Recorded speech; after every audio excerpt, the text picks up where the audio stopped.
देख रहे हैं हेडलाइंस 24। मैं हूं आपके साथ शाहाना खान। खबरों की शुरुआत करते हैं, मगर उससे पहले एक नजर आज की हेडलाइंस पर। गाजीपुर बॉर्डर पर पानी की सप्लाई काटी गई, भारी पुलिस बल तैनात। यूपी में किसानों को मिले 10 लाख के बॉन्ड नोटिस पर इलाहाबाद हाईकोर्ट सख्त। यूपी के बागपत में प्रदर्शन कर रहे किसानों को पुलिस ने रातों रात हटाया, एनएचएआई के नोटिस का दिया हवाला। बजट सत्र में राष्ट्रपति के अभिभाषण का बहिष्कार करेगी कांग्रेस समेत 16 पार्टियां। दिल्ली में दीप सिद्धू और लखा सिधाना की तलाश में स्पेशल सेल, झंडा फहराने वाले की भी हुई पहचान। WHO ने कहा यूके कोविड वेरिएंट 70 देशों में और दक्षिण अफ्रीकी स्ट्रेन 31 देशों में पहुंचा। H1B वीजा धारकों को दी गई बड़ी राहत, जो बाइडेन ने पलट दिया ट्रंप का फैसला। आइए अब शुरू करते हैं खबरें विस्तार से। गाजीपुर बॉर्डर को पुलिस ने आज ही खाली करने को कहा है। भारी पुलिस बल तैनात है। गाजीपुर बॉर्डर पर दिल्ली और यूपी की पुलिस पहुंच चुकी है। पुलिस ने गाजीपुर बॉर्डर पर मौजूद किसानों से आज ही सड़क खाली करने को कहा है। राकेश टिकैत समेत तमाम लोगों से बातचीत हो रही है। मंच से टिकैत ने कहा है कि अगर पुलिस हमें गिरफ्तार करती है तो हम शांतिपूर्ण गिरफ्तारी दे सकते हैं। बता दें कि गाजीपुर बॉर्डर पर आंदोलन कर रहे किसानों की वाटर सप्लाई काट दी गई है। पुलिस ने यहां लगाए गए पोर्टेबल टॉयलेट भी हटाने शुरू कर दिए हैं। बता दें कि 26 जनवरी की घटना के बाद कृषि कानूनों के खिलाफ जारी किसान आंदोलन को लेकर अस्थिरता फैली हुई है। गणतंत्र दिवस के दिन किसानों का ट्रैक्टर मार्च बेकाबू हो गया था, जिसके बाद ITO, लाल किला और नांगलोई समेत दिल्ली के कई इलाकों में जमकर बवाल मचा। इसे लेकर दिल्ली पुलिस ने 20 किसान नेताओं के खिलाफ नोटिस जारी करके पूछा है कि क्यों न आपके खिलाफ कार्रवाई की जाए। दिल्ली में हुई हिंसा के मामले में पुलिस ने दर्जनों FIR दर्ज किए हैं और इस हिंसा में जिन किसान नेताओं और दूसरे आरोपियों के नाम दर्ज हैं, उनके खिलाफ गुरुवार को लुकआउट सर्कुलर जारी किया गया है। अब ये लोग फिलहाल देश से बाहर नहीं जा सकते हैं। पुलिस ने बताया है कि इन नेताओं के पासपोर्ट भी जब्त किए जाएंगे।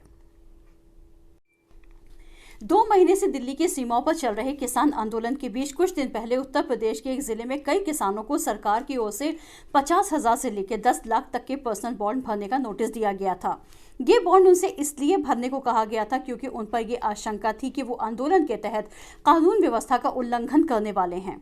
अब इलाहाबाद हाईकोर्ट ने यूपी की योगी सरकार से 2 फरवरी तक इस बारे में जवाब मांगा है कि आखिर किस आधार पर गरीब किसानों से ब्रीच ऑफ पीस के ये नोटिस भेजे गए थे।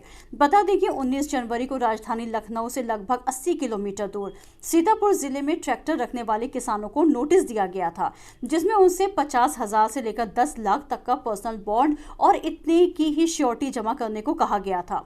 नोटिस में इस बात की आशंका जताई गई थी कि जिले में बढ़ते किसान आंदोलन के तहत किसान कानून व्यवस्था का उल्लंघन करने वाले हैं।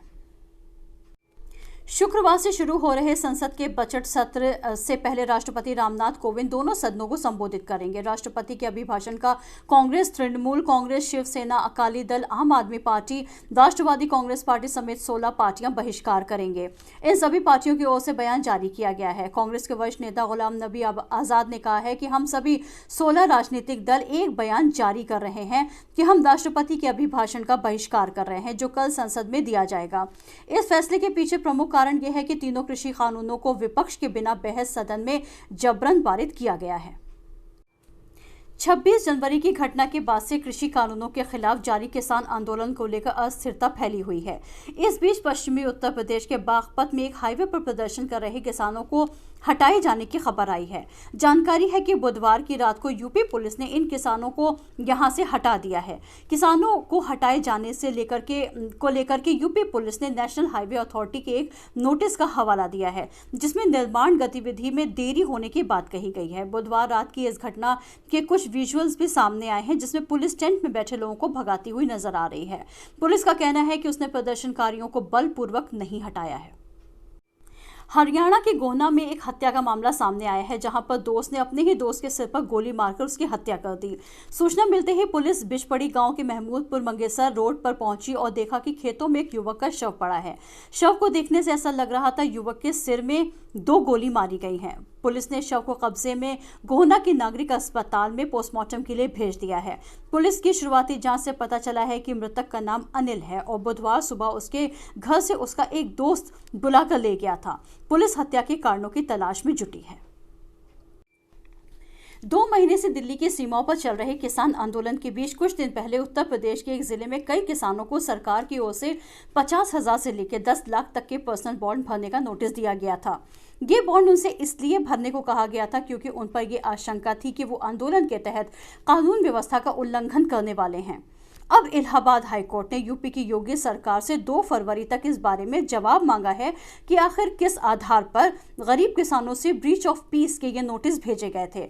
बता दें कि 19 जनवरी को राजधानी लखनऊ से लगभग 80 किलोमीटर दूर सीतापुर जिले में ट्रैक्टर रखने वाले किसानों को नोटिस दिया गया था, जिसमें उनसे 50,000 से लेकर 10 लाख तक का पर्सनल बॉन्ड और इतने की ही श्योरिटी जमा करने को कहा गया था। नोटिस में इस बात की आशंका जताई गई थी कि जिले में बढ़ते किसान आंदोलन के तहत किसान कानून व्यवस्था का उल्लंघन करने वाले हैं। आइए अब चलते हैं इंटरनेशनल न्यूज की तरफ। वर्ल्ड हेल्थ ऑर्गेनाइजेशन ने बुधवार को कहा है कि कोविड-19 का नया स्ट्रेन, जिसके संक्रमण की दर काफी तेज है, 1 दर्जन से अधिक देशों में फैल रहा है। संयुक्त राष्ट्र की स्वास्थ्य एजेंसी ने अपने नवीनतम महामारी विज्ञान रिपोर्ट में कहा है कि अधिक संक्रामक कोविड-19 का स्ट्रेन, जो पहली बार ब्रिटेन में 25 जनवरी को पाया गया था, अब तक दुनिया के 70 देशों में फैल गया है। वायरस के पहले से मौजूद प्रकारों से अधिक तेजी से संक्रमित हुआ है और पिछले 1 सप्ताह में वो 10 नए देशों में पहुंच गया है। WHO की तरफ से ये कहा गया है कि पहले दक्षिण अफ्रीका में पाया गया वायरस का नया स्ट्रेन अब 31 देशों में पहुंच गया है। पिछले 1 सप्ताह में ये 8 नए देशों में पहुंचा है। इसे लेकर गंभीर चिंताएं जताई जा रही हैं। इस वेरिएंट में री-इन्फेक्शन का खतरा बढ़ गया है और बाजार में आने वाले कोविड-19 टीकों की बढ़ती संख्या की प्रभावशीलता में भी बाधा उत्पन्न कर सकता है। अमेरिकी राष्ट्रपति जो बाइडेन ने कार्यभार संभालने के 1 सप्ताह बाद ट्रंप युग के उस आदेश को वापस ले लिया जिसके तहत H-1B कार वीजा धारकों के जीवन साथी को काम करने की अनुमति देने वाले H-4 वीजा पर रोक लगाई गई थी, जिसमें से ज्यादातर अत्यधिक कुशल भारतीय महिलाएं हैं। H-4 वीजा H-1B वीजा धारकों के पति पत्नी या 21 साल से अधिक उम्र के बच्चों को जारी किया जाता है।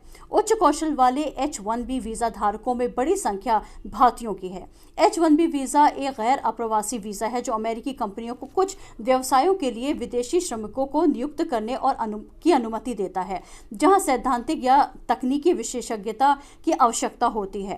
प्रौद्योगिकी कंपनियां भारत और चीन जैसे देशों से प्रत्येक वर्ष 10,000 कर्मचारियों को नियुक्त करने के लिए इस वीजा पर निर्भर है। आमतौर पर H-4 वीजा उन लोगों को जारी किया जाता है जिन्होंने पहले ही अमेरिका में रोजगार आधारित वैध स्थायी दर्जा पाने की प्रक्रिया शुरू कर दी है।